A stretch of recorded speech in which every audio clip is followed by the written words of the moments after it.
thank you, 40 Plus DC. I really appreciate you all giving me this opportunity. And I also want to do a special shout out to Milry Williams. I learned about 40 Plus, and Milry, of course, is your board chair, through one of our DC chapter of International Coaching Foundation coffees. So was really excited to learn. I think your organization really, there's a real need for it. Wish I had known about it through my various career changes, but anyway. Um, so I think you've already heard the introduction, but the other thing I thought, for those of you who are not familiar with the term, I'd kind of define what leadership coaching is. I mean, there are lots of ways to do leadership coaching, but the way I was trained through the ICF approved program was to help individuals and small groups walk along with you in your journey, help you navigate your challenges, transitions, struggles professionally. But we believe in coaching the whole person.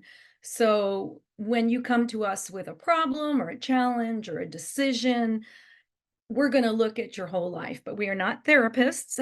I don't pretend to be. And and if we thought, if there's something else going on, we certainly can refer you out. But we deal with things like changing careers, work-life balance, imposter syndrome, burnout, stress, you name it, any number of things. And the way we coach is by bringing a coaching mindset, which is this very, intense listening.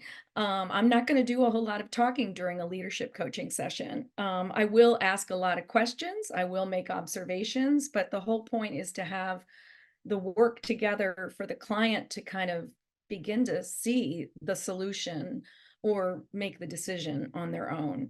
And we do it by looking at values, strength, and purpose. Okay, so now into today's workshop, and feel free to write questions in the chat. I'm happy to take them on when it's appropriate, and I'm going to do this in several sections. We're going to have an introduction. We're going to have some exercises that you can just do by yourself at your computer, and you don't have to have the camera on. But they're going to hopefully help you as we learn more. Then there will be the science of the brain and well-being. And then how do we train our brains and our minds? Because believe it or not, you don't have to stay the same. You can change, and you can change your brain. And then some of the attributes of a successful leader: selfless leadership, compassion, and one that leads with purpose. So, and all of these things apply to you as an individual. If you're not a leader now, doesn't matter. They'll apply to your well-being as an individual. And if you want to be a leader, they might help you hone your skills, but you don't have to be in it for the leadership part. It's just interesting how the field of neuroscience has developed, and then how people are using it for leadership training. All right. So today's workforce research shows that employees want meaning, human connectedness, true happiness, and a desire to contribute positively. So before we get any further, if you're not too shy, and we'll just do this with our group, and Laura can hopefully, and you'll unmute.